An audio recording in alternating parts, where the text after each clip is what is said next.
Hi, my name is Kay and I wanted to share my review of the Jewith Inline Skates. So this is what they look like. It's a very basic skate with all of the features that you would probably need.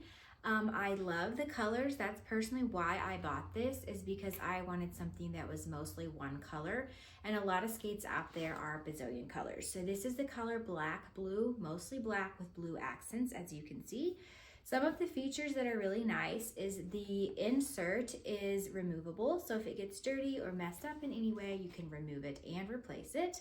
This is a really nice feature, this loop at the back, so you can hang these if you have space issues or just want to get them up out of the way. They're very lightweight, which is handy because I am a beginner and skating is very tiring. So it's good that these are just lightweight and really easy to get on and off. There's two different buckles at the front, so you can tighten them or loosen them for your preferences. They have quick releases, they're very easy to get off. It also has a brake at the back, so you can use this to stop. It's very sturdy. One of the other features that I haven't used yet is that you can replace the bearings in the wheels. So that's a nice bonus if you use these a lot. But again, I've had these about a year. They've worked really well for me. I've had no issues, and I really bought them because look how pretty they are.